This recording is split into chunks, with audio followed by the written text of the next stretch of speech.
This is a big thank you to everyone who was involved in HK Help Us campaign over the past couple of years. It was a very well timed and much needed project. We've worked with hundreds of journalists, academics and NGOs since we began, and raised tens of thousands of dollars for the Justice for Rwanda and Justice for Ellis campaigns. We've rights information up online in 6 different languages, helped to get 2 dodgy domestic worker agencies shut down, and we can now say I think that the issue gets a lot more and better and fairer local and international media coverage than it did just a year or 2 ago. It's even getting some traction in LegCo lately under a new united effort called the Round Table.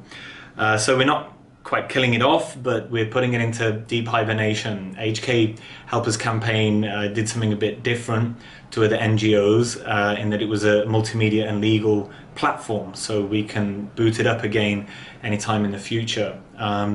It was always run by volunteers, and unfortunately they've all left Hong Kong except myself, and I haven't the time to oversee it now, unfortunately. But all news coverage of the domestic worker issue and the HK Help Us byline will live on over at Hong Kong Free Press, hongkongfp.com.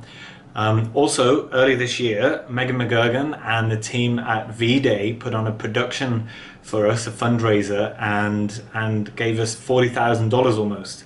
Until then, we'd never really had a budget, so it was really incredible.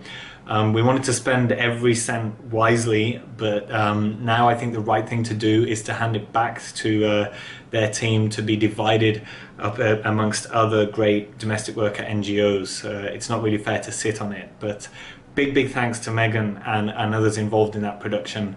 We'll make sure the money goes to somewhere worthwhile. I'd like to thank Meredith and Cece. You guys were so committed and hardworking. I'm really grateful.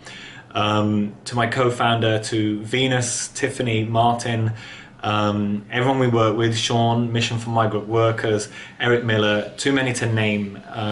Thank you especially to our lawyers, Robert Tibbo and Rob Connolly, who I'm sure will be fighting this cause as they have for many years up into the future.